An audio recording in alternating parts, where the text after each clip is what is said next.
Hello students, in our last video we have finished with the process or the level of defense, है ना। हमने ये पढ़ा था कि हमारी हिफाजत इनेट इम्यूनिटी के ज़रिया किस किस तरह से होती है, यानी कि कौन कौन से ऐसे हमारे पास बैरियर्स हैं जो हमारी हिफाजत कर रहे होते हैं, ठीक है। और मैंने आपको बोला था कि इन्फ्लेमेशन भी एक इम्यूनिटी है।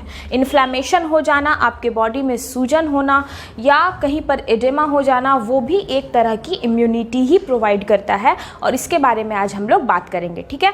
तो आज की हमारी जो टॉपिक है वो है इन्फ्लेमेशन और साथ साथ हम पढ़ेंगे कि अगर हम किसी दूसरी तरफ से हिफाजत लेते हैं, मतलब कि एक्वायर्ड इम्यूनिटी अगर हमारी देखनी हो कि हमें बाहर से क्या क्या हिफाजत हम अपने अंदर ले सकते हैं, तो उसको भी हम आज डिस्कस करेंगे। तो चलिए सबसे पहले हम स्टार्ट करते हैं इन्फ्लामेशन कि व्हाट इज इन्फ्लामेशन, इन्फ्लामेशन क्या होता है। Okay, let's have a very short topic that is inflammation, ठीक है, जिसको हिंदी में सूजन कहा जाता है। सूजन हो जाना, देखिए क्या होता है एग्जैक्टली इन्फ्लामेशन का एक जो बेसिक आइडिया है वो आप पहले समझ लीजिए।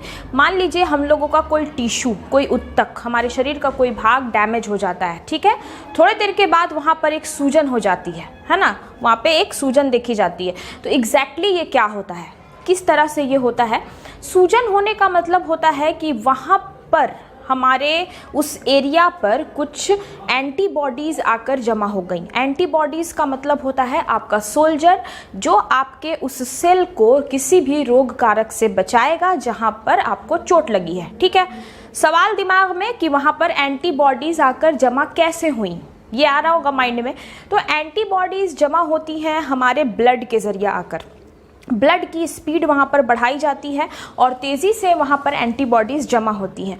अब अगला क्वेश्चन कि अचानक से ब्लड की स्पीड कैसे बढ़ जाती है, तो it is a process of vasodilation, ठीक है। वैसोडाइलेटर जो होते हैं वो वर्क करते हैं। अब अगला सवाल कि वैसोडाइलेटर क्या करते होंगे, है ना। तो वैसोडाइलेटर जो होते हैं वो हमारे ब्लड की कंसिस्टेंसी को बढ़ा देते हैं, उसको स्पीड में ले आते हैं, ठीक है। ऐसा कैसे हो गया अचानक, इसके पीछे काम करते हैं हमारे जो इन्फ्लेमेशन के सबसे प्रमुख मेंबर हैं, जो कि हैं हमारे हिस्टामिन, ठीक है। हिस्टामिन जो होता है उसकी मदद से वैसोडाइलेटर एक्टिव हो जाते हैं और वो ब्लड में न्यूट्रिएंट्स हो गया, एंटीबॉडीज़ हो गया, ये सारी चीज़ की स्पीड को बढ़ा देते हैं और वो जाकर उस जगह पर इकट्ठा होती है जहाँ पर हमें चोट लगी है या जहाँ पर हमारा सेल डैमेज हुआ है। अब आप सोच रहे होंगे कि इसका फ़ायदा क्या है, इन्फ्लेमेशन का फ़ायदा क्या है।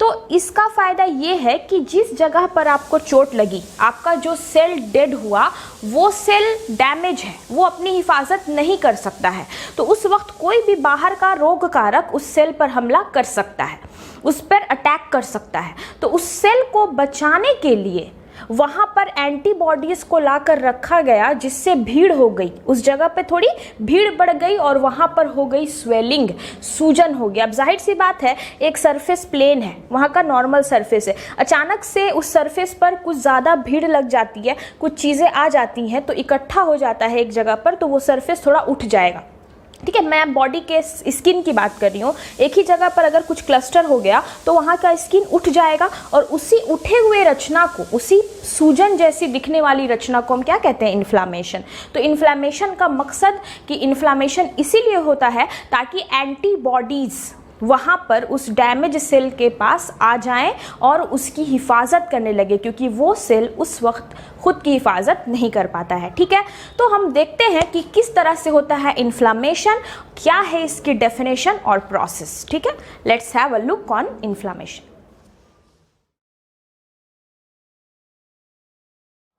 अब हम देखते हैं कि कैसे होता है इन्फ्लेमेशन और क्या इसकी सीक्वेंस है। सबसे पहले क्या होता है, देखिए सबसे ऊपर लिखा हुआ है सेल और टिश्यू गेट्स इंज्योर्ड। आपका कोई भी सेल या टिश्यू क्या हो रहा है, इंज्योर्ड हो रहा है। इंज्योर्ड मतलब डैमेज हो गया, ठीक है। गिरा, कोई बच्चा गिर गया, उसको चोट लगी, वहाँ का टिश्यू या सेल डैमेज हो गया। कोई चीज़ काट लिया, वहाँ का टिश्यू, कोई पैथोजन आके अटैक किया तो वहाँ का टिश्यू क्या हुआ, आपका डैमेज हो गया, ठीक है। तो कोई भी उत्तक या कोशिका पहले क्या हो रही है, सेल या टिश्यू पहले क्या होगी, इंज्योर्ड होगी, जख्मी होगी, है ना। उसके बाद जैसे ही वो जख्मी होगी, हमारे पास दो सेल हैं, एक है हमारा मास्ट सेल और दूसरा एक सोर्स है हमारे पास बेसोफिल। जैसे ही हमारे किसी टिश्यू में डैमेज होता है, हमारे मास्ट सेल और बेसोफिल जो होते हैं वो केमिकल रिलीज करते हैं, and the name of chemical is histamine and bradykinin. ठीक है, ये आपको याद रखना है। ये दो ऐसे केमिकल्स हैं जो फटाफट रिलीज कर दिए जाते हैं। अब ये केमिकल्स किस लिए रिलीज किए जाते हैं? क्या ये डायरेक्ट हमारे लिए कोई एक्शन लेंगे, हमारी हिफाजत करेंगे? नहीं, ये केमिकल क्या करते हैं, वैसोडाइलेटर का काम करते हैं। ये हमारे ब्लड की परमिएबिलिटी को तेज कर देते हैं, हमारे ब्लड वेसल्स में, यानी कि खून के दौरान को बढ़ा देते हैं, स्पीड में ले आते हैं। तो इतनी स्पीड से खून को आगे ले जाने की, उस जगह पर ले जाने की क्या ज़रूरत है जहाँ पर डैमेज हो रहा है? तो ज़रूरत ये है कि ब्लड में मौजूद है एंटीबॉडी, और एंटीबॉडी दुश्मन है रोग कारक का। हमारी जो टिश्यू डैमेज हुई है वहाँ पर जो एंटीबॉडी है ना, वो क्या करेगा, किसी भी रोग कारक को अटैक नहीं करने देगा। और ना ही सिर्फ एंटीबॉडी, बल्कि वहाँ पर फैगोसाइट्स को भी ले जाना है। मान लीजिए कि उतने देर में अगर कोई रोग कारक इंटर कर गया उस जख्म पर, तो जो रोग कारक गया है उसको भी ख़त्म करवा देना है। तो उसके लिए कौन जा रहा है? फैगोसाइट्स जा रहे हैं। तो देखिए क्या लिखा गया, release of histamine and bradykinin act as vasodilator and capillaries becomes permeable. ठीक है, तो हमारी जो कैपिलरीज है वो परमिएबल हो जाएंगी और ये वैसोडाइलेटर की तरह क्या करेंगे, वर्क करेंगे। अब देखिए क्या होता है, increase blood flow brings antibodies and phagocytes. अब जो ब्लड का फ्लो इंक्रीज किया है वो अपने साथ क्या लेके आ रहा है, यहाँ पे एंटीबॉडीज और फैगोसाइट्स लेकर आ रहा है। ठीक है, अब ये एंटीबॉडीज़ और फैगोसाइट्स जो हैं, ये दोनों मिलकर हमारे उस जगह पर जमा हो गए जहाँ पर सेल इंज्योर हुआ था, और इनके जमा होने से उस जगह पर हो गया एडेमा, सूजन हो गया, क्योंकि भीड़ लगी है अभी, तो वहाँ पे क्या हो गया, सूजन हो गया। देखिए लिखा गया है, एंटीबॉडीज पास फ्रॉम ब्लड से पास होकर to the inflamed area and causing edema और इन्फ्लेमेशन। उस जगह पर जाकर वो क्या कर रहे हैं, इन्फ्लेमेशन कॉज कर रहे हैं, है ना। अब देखिए जो फैगोसाइटोसिस हुआ, वहाँ पर फैगोसाइटोसिस होने से क्या हुआ कि जो डैमेज हुआ था सेल, जिसमें रोग कारक का अटैक हो गया था, उन सबको ख़त्म कर दिया गया। अब वहाँ का सेल क्या हो गया, सही हो गया, और रैप्चर करने की कोशिश की जा रही है, उसको ठीक किया जा रहा है। ठीक है, तो इसी पूरे प्रोसेस को हम क्या कहते हैं, इन्फ्लेमेशन कहते हैं। तो यहाँ से आप डेफिनेशन निकाल सकते हैं कि inflammation is a process when any tissue gets injured, release of histamine takes place which increases the permeability of blood, and they all reach to the damaged tissue. Antibodies starts reacting with antigen or pathogen and inflammation takes place. Hence phagocytosis also takes place to damage the pathogen. ठीक है, तो आप conceptual अपना definition भी तैयार कर सकते हैं, वो ज़्यादा बेहतर होगा, लेकिन ये एक ऐसी समरी है जिसके ज़रिए आपका इन्फ्लेमेशन का कॉन्सेप्ट हो जाएगा पूरा। ठीक है, ये चीज़ एनसीईआरटी में इन्फ्लेमेशन करके एक डेफिनेशन और सीक्वेंस नहीं बताया गया है, लेकिन ये आपका जानना ज़रूरी है, क्योंकि उन्होंने हमें इम्यूनिटी के सारे लेवल को पढ़ने के लिए आइडियाज़ दिए हैं। तो उनमें छुपी हुई एक लेवल है इन्फ्लेमेशन, ये भी हमारी हिफाजत का ही एक सोर्स है। ठीक है, तो अब हम आते हैं अपने अगले एक फ्रेश टॉपिक पर, दैट इज अक्वायर्ड इम्यूनिटी। तो इनेट इम्यूनिटी हो गई हमारी ख़त्म, अब हम आते हैं हमारे अक्वायर्ड इम्यूनिटी पर। तो let's have the definition and the types of acquired immunity now. Acquired immunity के बारे में मैंने आपको पहले भी बहुत सारी बातें बता दी हैं। तो अक्वायर्ड इम्यूनिटी की बात जब हम करेंगे तो अक्वायर्ड इम्यूनिटी को हम लोग स्पेसिफिक इम्यूनिटी भी कहते हैं। It is also known as specific immunity. ठीक है, तो ये उपार्जित प्रतिरक्षा इसकी हिंदी होती है ना। पहले भी हम बात कर चुके हैं कि बर्थ के बाद अगर हम किसी तरह के इन्वेडर, ख़ास अटैक करने वाले पैथोजेन के लिए अपनी बॉडी को तैयार कर रहे हैं, तो उस तरह की इम्यूनिटी अक्वायर्ड इम्यूनिटी है। तो ये जो होती है अक्वायर्ड इम्यूनिटी, ये उपार्जित है, जिसे हमें बाहर से क्या करना होता है, रिसीव करना होता है, और ये किसी स्पेसिफिक पैथोजेन के लिए ही काम करेगा। ठीक है, अक्वायर्ड इम्यूनिटी की बात आते ही जब आप एनसीईआरटी पढ़ रहे होंगे तो आपको दो टर्म्स दिखाई देंगे। एक होता है प्राइमरी इम्यून रिस्पॉन्स, एक होता है सेकेंडरी इम्यून रिस्पॉन्स। ठीक है, तो तो प्राइमरी और सेकेंडरी इम्यून रिस्पॉन्स, ये दो तरह के इम्यून रिस्पॉन्स है ना। तो इससे साफ साफ पता चल रहा है कि प्राइमरी का मतलब प्राथमिक, जो सबसे पहले होता है। देखिए, जैसे ही हमारे बॉडी पर किसी भी पैथोजन का अटैक होता है ना, तो क्या होता है कि हमारे इम्यून सिस्टम जो होते हैं वो उसके लिए फाइट करते हैं, उनको तैयार होने में वक्त लगता है।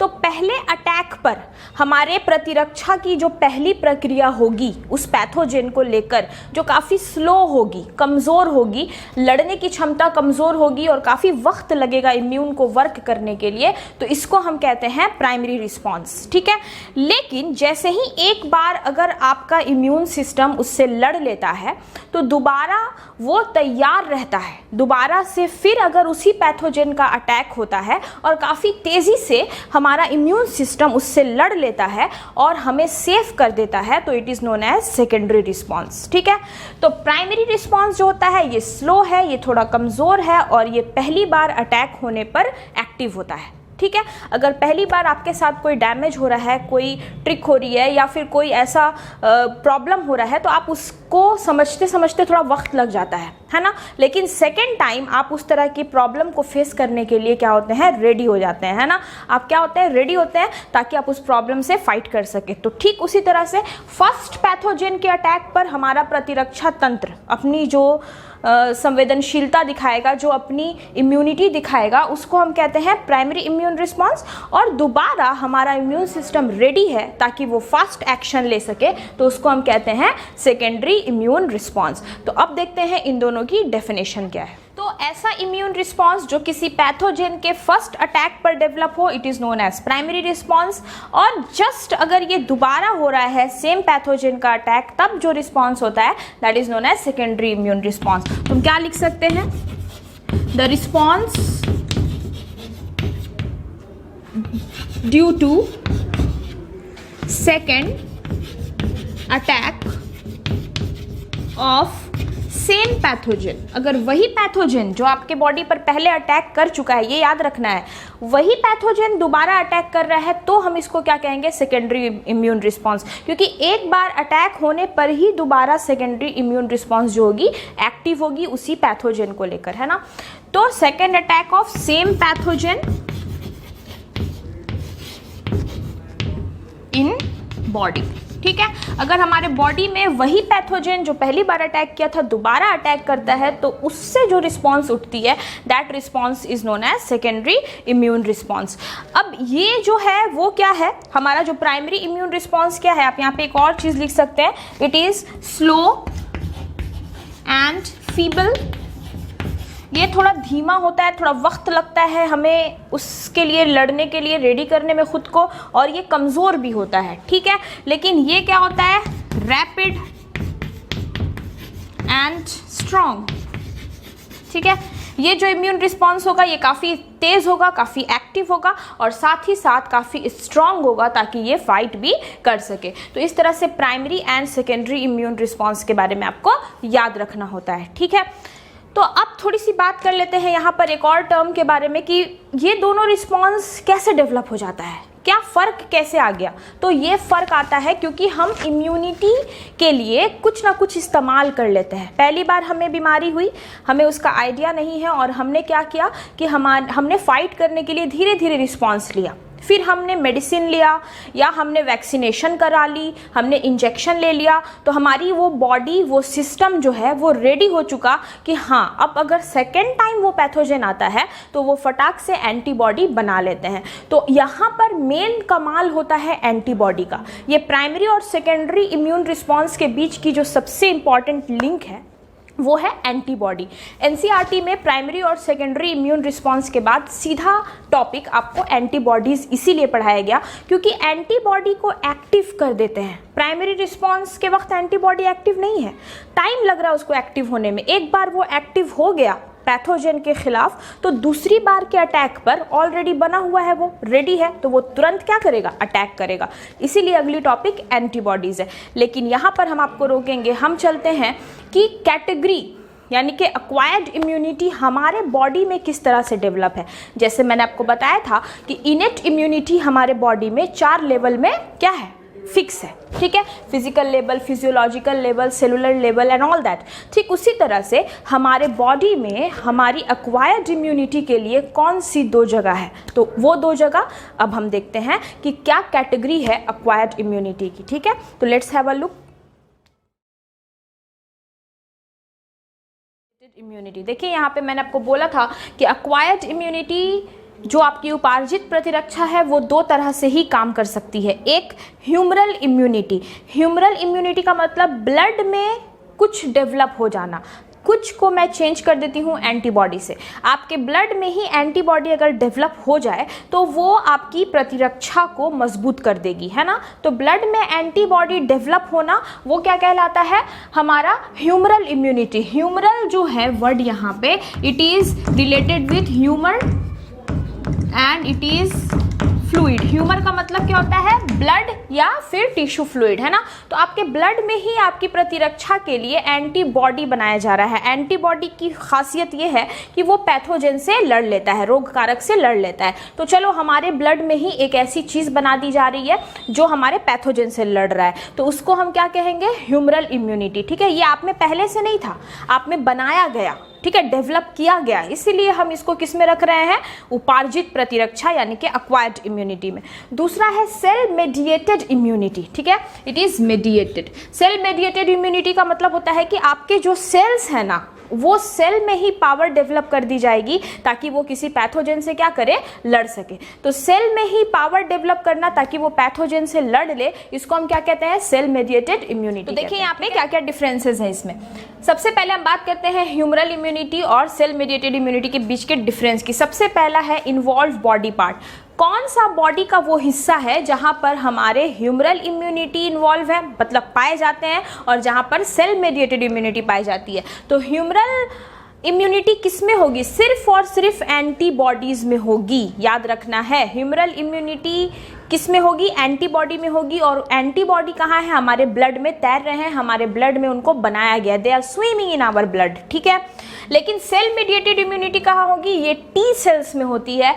टी सेल्स के बारे में मैंने आपको पढ़ाया है, जो थाइमस की तरफ डिफ्रेंशिएट हो जाते हैं और थाइमस उनको स्प्लीन में अलग अलग जगह पर क्या करता है, भेज देता है ताकि वो हमारी हिफाजत कर सके, है ना। वीडियो को एक लंबे प्रोसेस के साथ देखिए, रिलेट करके देखिए, और बीच में अगर आप स्किप करते हैं टॉपिक को तो आपको अगली टॉपिक समझने में होगी मुश्किल, क्योंकि जब तक आप बेसिक नहीं समझेंगे, जो मैंने मेरे पिछले वीडियोज़ में समझाया है, तब तक आपका जो रिलेटेड टॉपिक्स आएंगे, सब टॉपिक्स जो जुड़े हुए आएंगे, वहाँ पे आपको दिक्कत होगी। तो आप स्किप करके अगर वीडियोस पढ़ रहे हैं तो आपके लिए होगी मुश्किल, इसलिए कोशिश कीजिए कि आप रेगुलर वे में सारे वीडियोस को पढ़ें और अपना एक ब्रीफ आइडिया और ब्रीफ नोट्स भी साथ साथ करते चलें। ठीक है, अब देखिए यहाँ पे डेवलप इम्यूनिटी अगेंस्ट। अब हमारे जो ब्लड में एंटीबॉडी बनाई गई है वो किस किस चीज़ से लड़ने में हमारी मदद करती है।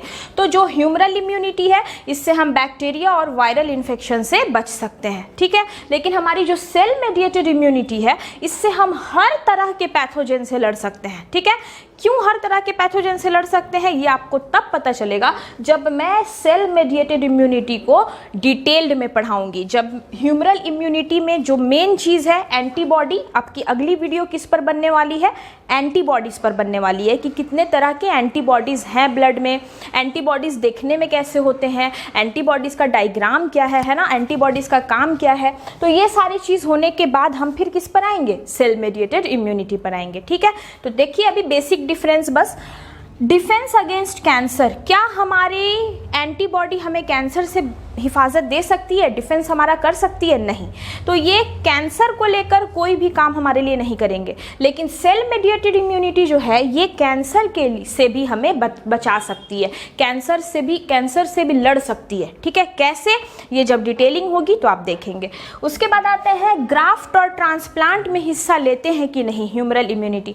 तो एंटीबॉडी है, एंटीबॉडी किसी को लेकर हम नहीं दे सकते, वो एक पार्टिकुलर इंसान में ही रहेगी। देखिए, ग्राफ्ट और ट्रांसप्लांट का मतलब होता है ऑर्गन ट्रांसप्लांट। जैसे कोई किसी को अपना किडनी दे देता है ना, कि मेरे किडनी उसकी दूसरे पर्सन के किडनी से एक दूसरे इंसान के बॉडी में सारे प्रोसेस हो रहे हैं, इसी को हम ग्राफ्टिंग या फिर ट्रांसप्लांटेशन कहते हैं, है ना।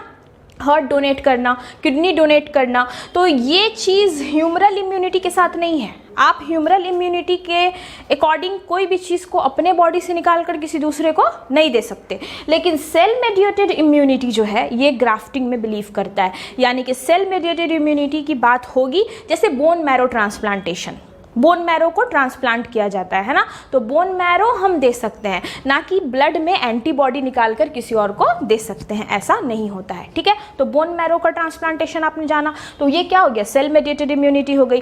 तो इस तरह से हम क्या करते हैं कि अलग अलग टाइप्स के एक्वायर्ड इम्यूनिटी के बारे में डिटेल जानते हैं। तो हमारी जो अगली वीडियो होगी वो होगी हमारी ह्यूमरल इम्यूनिटी के बेसिस पर, जिसमें हम कवर करेंगे हमारा एंटीबॉडी टॉपिक्स। ठीक है, तो तब तक के लिए आप सारे वीडियोस को प्रॉपर्ली पढ़ें और प्लीज ब्रीफ आइडिया और ब्रीफ नोट्स को अपने कॉपी में समराइज करते चले, ताकि आपका खुद का कॉन्सेप्ट डेवलप हो। ठीक है, इससे आपको बहुत बेनिफिट होता है ना।